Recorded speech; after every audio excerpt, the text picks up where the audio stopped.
Hello and welcome to The German Guy Reviews. German movies are fine and all that, but I think today I have some appetite for something different. How about a movie from Denmark? En junkerred ved juletid. Ting tang ting nu til dig. Omkring ham dalede sneen hvid. Ting tang ting nu til dig. Yes, exactly, those guys. And if you think that I, as the German guy, should just stick to German movies, I would like to remind you that all of Europe basically belongs to us anyway. Hugo the Jungle Creature, or Jungle Giant, I apologize to all Danish people out there, is a quite successful movie and TV series by the Danish author and director Flemming Quist Moller, a name I think I will remember for future projects. The star of the series, Hugo, is your average bear, sloth, monkey dog thing and has wacky adventures, which we will look at one by one. And the only other thing I can say about this is that I saw it once on TV but forgot most of it. And as I'm writing this, haven't rewatched it again. This is going to be interesting. Wonder how much of my memories still hold up. So let's find out if this movie can bring back my childhood happiness the same way Kingdom Hearts 1 can. And help me escape the infinite numbness of adulthood. I envy the dead.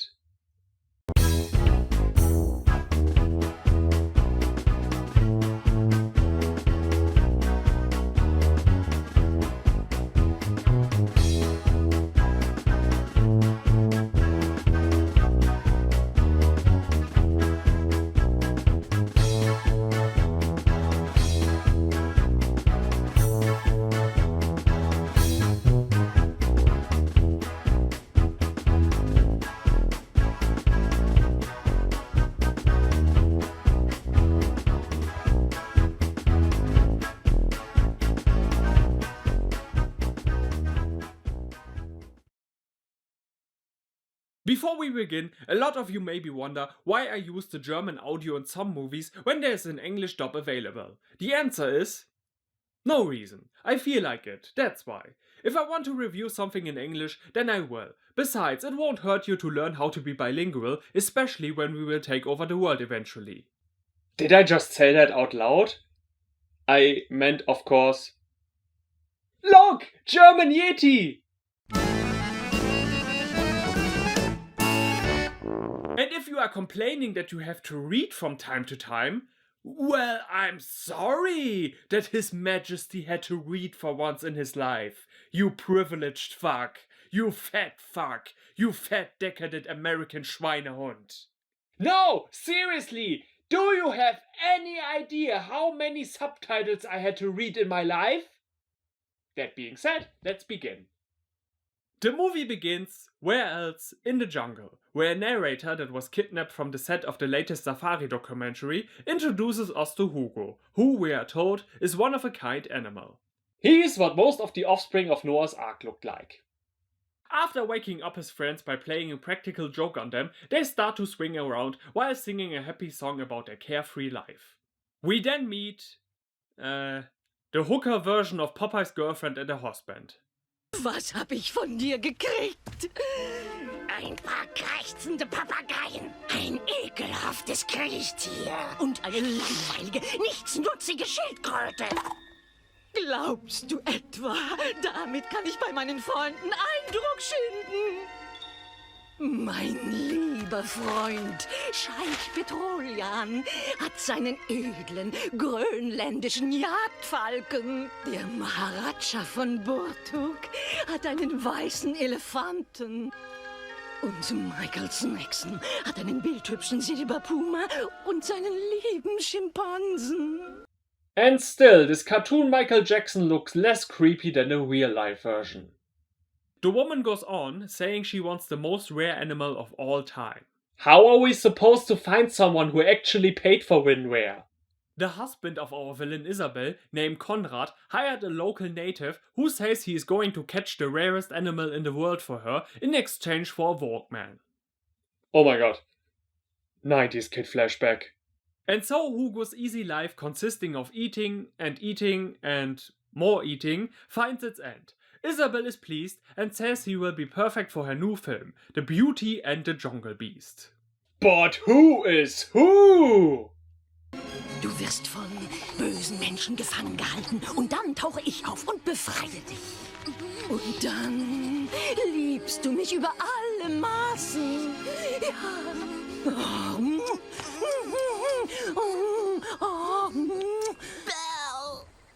Ich verbitte mir diese Grimassen. Küss mich, los, los! Why do all animated movies that I review have some kind of perverted sexual preferences in them? Hugo bites her and jumps in the river. Isabel and her husband chase him, but he falls down a waterfall, letting our overacting villain and her husband believe he is dead. Our hero, completely exhausted, goes on land again. He finds some banana trees and falls asleep.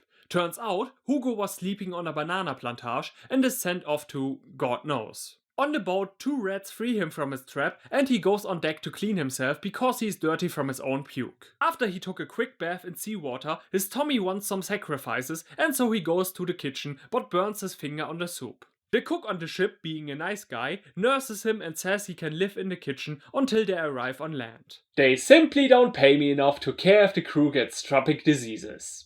But what a coincidence! This ship is the same on which our villains travel back home, and Cruella the Shrill wants to buy Hugo. But the cook declines, saying he will give Hugo to a zoo, which he does, but Hugo obviously hates it there. We meet Rita, a loud-mouthed fox. Hugo gives her all his food, and if you ever watched a movie in your life, you immediately know that she is going to be his love interest. I guess the movie makers have surrendered to Rule 34 and think they might as well do it themselves. A noise scares Rita and she runs away. Good thing that she did that, because it's Horace and Jasper. I mean Isabel's husband Conrad and nameless henchman person. Hugo manages to escape and runs into the city, where everything is scary and confusing. Lost and scared, he sleeps on the rooftop of a building. The next morning he steals some fruit and vegetables, and a poodle named Sabrina Santos starts to talk to him. The arrogant high society bitch says she is from a noble race of dogs. Of course, when a dog does it, it is suddenly okay. Hugo jumps in the handbag of Sabrina's owner and together they drive to her home. Sabrina notices that something is different about Hugo and starts to believe that he must be a cat. He goes hiding in the next room and runs into the kids of the house. They treat him like a puppet and put him in the dollhouse. Wait, did Hugo just shrink? Why in the hell is he now the size of a hamster? He truly must be the strangest animal in the world. Anyway, Hugo hears on the news that there's a big search operation for him going on, so he realizes he can't stay in the house and escapes through the chimney. Insert Holocaust joke. He runs around in the city some more until he meets Rita again. Both hungry, eat from the best dinner menu in the world. Garbage. So, Pizza Hut. But Hugo doesn't like what he's being served, so he asks if they could search somewhere else. Rita answers she knows a place, but the problem is that it is full of cats. They travel across town using a skateboard, because it's the 90s, and it's plain to see that their date is going great. And as if that wasn't enough, they sing a repetitive song that gives me cancer. Wir sausen durch die Stadt auf dem wunderschönen Skateboard. Seht nur, yippie yeah! Viel schneller als der Wind auf dem wunderschönen Skateboard. Seht nur, yippie yeah! Wir singen und wir lachen auf dem Skateboard. Seht nur, yippie yeah! Wir machen 1000 Sachen auf dem wunderschönen Skateboard. Seht nur, yippie yeah! I toast on my toaster! Hugo walks up to the group of cats and introduces himself. He accidentally offends them, but saves his skin by claiming he is a tough guy. So tough, he scares rats so much that they kill themselves before they let him kill them. I heard another rumor that you were bitten by a king cobra. Yeah, I was. But after 5 days of agonizing pain, the cobra died. The cats want proof, and Hugo answers he will demonstrate it, but they have to hide so he can perform his trick in peace. The furballs agree and give him some space, but when Hugo makes a bunch of ridiculous noises, they quickly realize what's going on and chase him. He climbs up a house wall, but shortly after falls down again. Thankfully, Rita helps him escape. Hugo then is allowed to stay in Rita's cave with her family. Yeah, we wanted to get to know him better. You know, seeing as how the two of you will one day bless our home with the pitter-patter of sweet little grandchildren as ugly as sin. Next morning, they discuss how they can get Hugo back to his jungle. Problem is, everybody in the city is looking for him, and the seaport is on the other end of town. Rita's mother offers to bring Hugo to his ship, but they are seen by Isabel and her henchmen. Blaue Tomate ruft Spinne. Blue Tomato. Did you smoke marijuana crack before you came up with these code names? And why do you use code names at all? Do you believe the entire Gestapo is after you for trying to catch a wild animal? Es sind zu viele hinter dir her. Ist mir zu gefährlich. Zum Hafen geht es da entlang. Ja, aber... Gut. Foxes are red because they were made by the devil. Oh dear. Hugo flees and is found by Rita on a construction site. All seems fine for a moment, but this moment ends when they are cornered by the cats. Hugo and Rita use one of Bilbo Baggins' tricks and claim they have been infected with a deadly disease. The cats don't believe them, but then their version of Gandalf shows up, only that Gandalf wants to harm them too. They escape through the sewers and take a long swim. When a character in a movie swims underwater, I always like to hold my breath just to see if that what I'm seeing is realistic.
They arrive at the docks, but the bad guys are already waiting for them. They chase Hugo around, but he jumps in the water and escapes, which causes Isabel to lose her mind.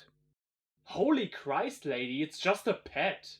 Rita goes after him for a last goodbye and says Hugo has to come back next year, then she will be all grown up and have her own cave. Wrong, wrong, wrong, wrong. Wrong, wrong, wrong, wrong. And so our hero returns to his precious home with all his friends singing a cursed song that will never get out of my head again, and where the animators use the opportunity to reuse footage from the beginning. Well, what can I say? The person from the forest that visits the concrete jungle isn't exactly new, and there are a lot of unnecessary scenes, and most of the songs suck, but it's forgivable. It's a harmless movie. All in all, there isn't much to say. Some pretty animations, a couple of amusing jokes, perfect for a boring rainy afternoon. Hopefully you had fun, and I hope you join me next time when Hugo's story continues. The German Guy out and auf Wiedersehen. Wulle, wulle, wap, wap, kiele, kiele, klapp, klapp, küsse, küsse, kratz, kratz, wulle, wulle, wap. Hugo, das Dschungeltier und die Feinde zick und zack, wulle, wulle, wap, wap. Oh yeah! Fliegen mit nem Affenzahn, spielen Dschungelachterbahn, wulle, wulle, wulle, wulle, wap. Ja, wir sind die Schnellsten und wir sind die Tollsten, die Größten hier im Dschungel sind wir, oh yeah!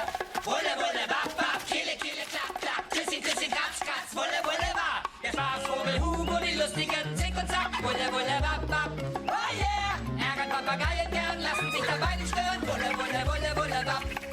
Ja, wir sind die Tollsten und wir sind die Größten. Die Frechsten hier im Dschungel sind wir. Oh yeah!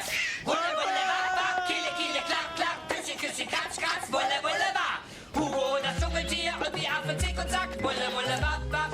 Oh yeah! Essen frische Früchte nur, alles bietet die Natur. Wulle, wulle, wulle, wulle, wapp. Ja, wir sind die Schnellsten und wir sind die Größten. Die Tollsten hier im Dschungel sind wir. Oh yeah!